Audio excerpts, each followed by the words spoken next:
Hi friends, welcome back to my channel trending Tamil lifestyle. இன்னைக்கு அம்மா பண்ண வெங்காய வடகம் அப்புறம் ஜவ்வரிசி வடகம் இது ரெண்டும் தான் நான் இன்னைக்கு உங்ககிட்ட ஷேர் பண்ண போறேன். அம்மா ஒரு 2 கிலோ சின்ன வெங்காயம் வாங்கிட்டு வந்திருந்தாங்க. அதை முத நாள் நைட்டே தோல் உரிச்சிட்டு ஒரு பாத்திரத்துல தண்ணி வச்சுட்டு எல்லா வெங்காயத்தையும் அதில் போட்டு நல்லா வாஷ் பண்ணிட்டு தனியாக எடுத்து வச்சாச்சு.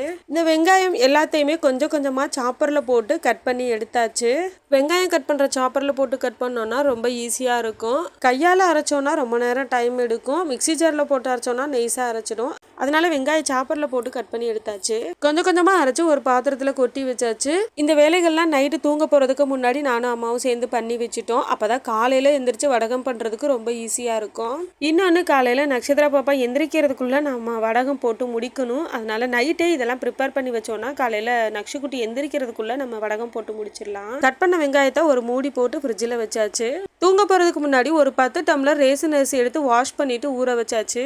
காலையில் எழுந்ததுமே ஊற வச்ச அரிசியை கிரைண்டரில் போட்டு நைஸாக அரைச்சி எடுத்தாச்சு.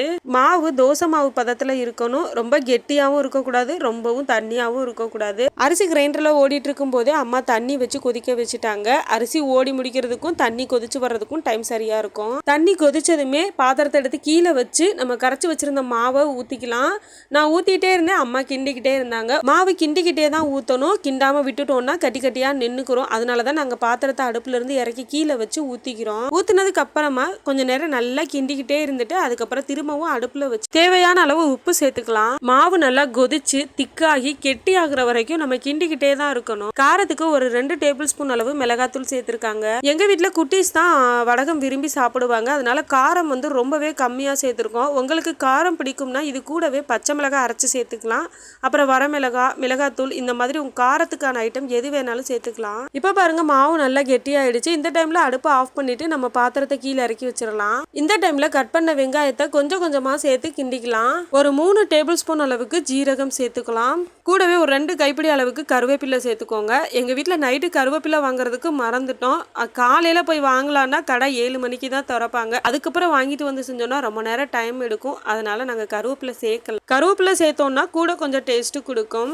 எல்லாத்தையும் சேர்த்து நல்லா கிண்டிட்டு ஒரு மூடி போட்டு மூடி வச்சு ஒரு 1 மணி நேரம் நல்லா சூடார விட்டுறலாம். வெங்காயத்தை பாத்திரத்தை அடுப்புல இருந்து இறக்குனதுக்கு அப்புறமா தான் சேர்த்துக்கணும். முன்னாடியே சேர்த்தோம்னா வெங்காயம் நல்லா வெந்துரும். இறக்குனதுக்கு அப்புறம் போட்டோம்னா தான் வெங்காயம் அப்படியே நிற்கும். இந்த வெங்காய வடகத்தை நம்ம கையால தான் எடுத்து போட போறோம். அதனாலதான் சூடு நல்லா ஆற விட்டுட்டு அதுக்கப்புறமா நம்ம போடணும். சூடோட கையால எடுத்து போட முடியாது. அதுக்கப்புறமா அம்மாவோட சாரி ஒன்று எடுத்துட்டு போய் மாடியில விரிச்சு விட்டு அதுல வடகம் நானும் அம்மாவும் போட ஆரம்பிச்சிட்டோம்.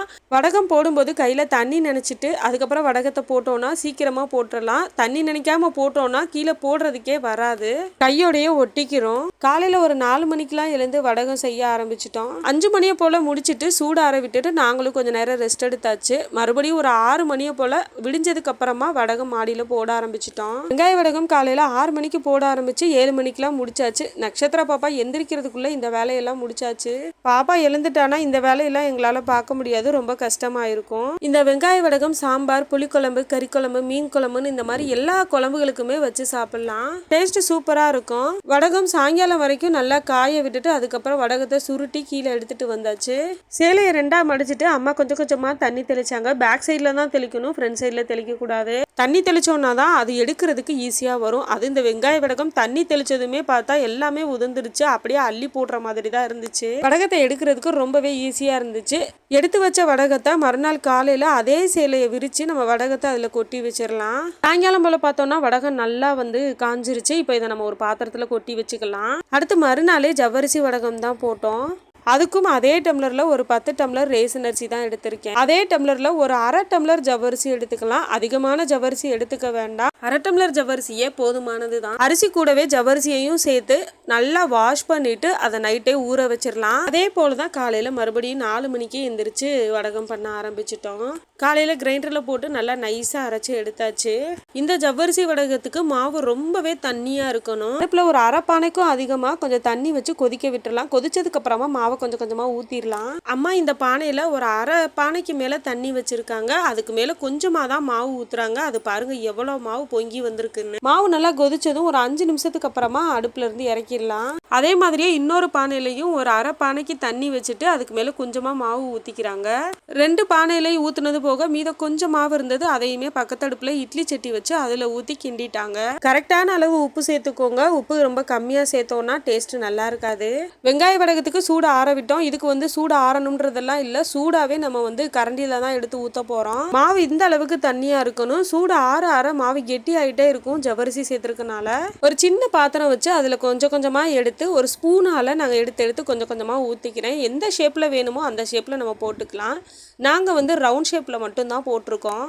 வடகம் கடையில் ஒரு 10 ரூபா கொடுத்து வாங்குவோம். அதில் கொஞ்சமாக தான் இருக்கும். இந்த வடகத்தை நம்ம வீட்டில் பண்ணோம்னா மொத்த செலவே அவ்வளோதான் இருக்கும். ஜவ்வரிசி மட்டும்தான் நம்ம அதில் ஆட் பண்ணியிருக்கோம். அதுக்கப்புறம் ரேசன் அரிசி. இதில் நமக்கு வேலைகள் தான் கொஞ்சம் அதிகம். அதுவும் காலையில் எந்திரிச்சு இந்த மாதிரி பேசிக்கிட்டே நம்ம வேலை பார்க்கும்போது நமக்கு அந்த டயர்டே தெரியாது. இப்போ ஒரு செட்டு வெங்காய வடகமும் ஒரு செட்டு ஜவ்வரிசி வடகமும் போட்டிருக்கோம். இதே மாதிரியே இன்னும் ஒரு 2-3 நாள் கழிச்சு இன்னொரு செட்டு போடுவோம். போட்ட வடகத்தை பிரித்து எங்கள் 3 பேருக்கும் அம்மா கொடுத்து விட்டுருவாங்க. வருஷத்துக்கு ஒரு தடவை இந்த மாதிரி வடகம் போட்டு வச்சுக்கிருவோம். இது 1 வருஷத்துக்கு வரைக்குமே கெட்டு போகாது. நானும் அம்மாவும் இந்த வேலைகள் பார்த்துட்டு இருந்தோம். அப்பா எங்கள் 3 பேருக்குமா சேர்த்து டீ போட்டு எடுத்துட்டு வந்துட்டாங்க. மாடியில் உட்காந்து இயற்கை காற்றை சுவாசிச்சுட்டு காலையில் டீ குடிக்கிறதுக்கு ரொம்பவே சூப்பராக இருந்துச்சு. இந்த ஜவ்வரிசி வடகம் போட்டு முடிக்கிறதுக்கு காலையில் ஒரு 7:30 வரைக்கும் ஆயிடுச்சு. 6 மணிக்கு ஸ்டார்ட் பண்ணி 7:30 ஆயிடுச்சு. வெங்காய வடகம் மாதிரியே தான். அதே மாதிரி நைட்டு துணியில் தண்ணியில் நல்லா நினச்சி விட்டுட்டு அதுக்கப்புறம் ஒன்று ஒன்றா எடுத்துடலாம். தண்ணியில் நினச்சி விட்டால் மட்டும்தான் ஈஸியாக எடுக்க முடியும், இல்லைன்னா எடுக்கிறதுக்கே வராது. வெங்காய வடகம் ரொம்ப ஈஸியாக இருந்துச்சு எடுக்கிறதுக்கு. இந்த வடகம் கொஞ்சம் கஷ்டம்தான். நானும் அம்மா அப்பா 3 பேருமா சேர்ந்து தான் வடகம் எடுத்தோம். பாருங்க நம்ம போட்ட ஜவ்வரிசி வடகம் எவ்வளோ சூப்பராக வந்திருக்குன்னு. எடுத்த வடகம் எல்லாத்தையுமே ஒரு பாத்திரத்தில் போட்டு வச்சுட்டு மறுநாள் காலையில் அதே மாதிரி சேலையை விரித்து நம்ம அந்த வடகத்தை எல்லாத்தையும் கொட்டி காய விட்டுறலாம். சாயங்காலம் போல் பார்க்கும்போது நம்ம வடகம் சூப்பராக காஞ்சிருச்சு. கொஞ்சமாக மட்டும் அம்மா வீட்டுக்கு எடுத்து வச்சுட்டு மீத எல்லாத்தையுமே ஒரு சாக்கு பையில் போட்டு கட்டி மேலே வச்சாச்சு. நான் கொஞ்சமாக வெங்காய வடகமும் ஜவ்வரிசி வடகத்தையும் பொரிச்சு டெஸ்ட் பண்ணி பார்த்துட்டேன். டேஸ்ட்டு சூப்பராக இருந்துச்சு. அதுலேயும் இந்த வெங்காய வடகம் கடையில் விற்கிற பக்கோடா டேஸ்ட்லேயே இருந்துச்சு சூப்பராக. எங்கள் வீட்டில் வடகம் இந்த மெத்தடில் தான் பண்ணுவோம். உங்கள் வீட்டில் எந்த மாதிரி வடகம் பண்ணுவீங்க, எப்படி பண்ணுவீங்க, என்னென்ன ஆட் பண்ணுவீங்கன்னு மறக்காமல் கமெண்டில் சொல்லுங்கள். நேற்று என்னோட பெரியக்கா பசங்களுக்கு அட்மிஷன் போடுறதுக்காக கூப்பிட்றதுக்காக வந்திருந்தாங்க. வந்துட்டு அப்படியே குழந்தைங்கள கூட்டிகிட்டு போகும்போது வீட்டில் வடகமும் எடுத்துகிட்டு போயிட்டாங்க. அவங்களும் வீட்டுக்கு போய் பொரிச்சு டேஸ்ட் பார்த்துட்டு சூப்பராக இருக்குன்னு சொல்லி ஃபோன் பண்ணி சொன்னாங்க. நான் ஊருக்கு போகும்போது கொஞ்சம் கொஞ்சமாக தான் எடுத்துகிட்டு போவேன். என்னால் ஒரே தான் எடுத்துகிட்டு போக முடியாது. லாங் ட்ராவல் பண்ணி போகிறனால கொஞ்சம் கொஞ்சமாக அப்பப்போ எடுத்துகிட்டு போயிடுவேன். இந்த வீடியோ உங்களுக்கு கண்டிப்பாக பிடிச்சிருக்குன்னு நினைக்கிறேன். வீடியோ பிடிச்சிருந்தா வீடியோக்கு ஒரு லைக் கொடுத்துட்டு சேனலை சப்ஸ்கிரைப் பண்ணி வச்சுக்கோங்க ஃப்ரெண்ட்ஸ். இதே மாதிரி நம்ம இன்னொரு விளாக்ல பார்க்கலாம். பாய்.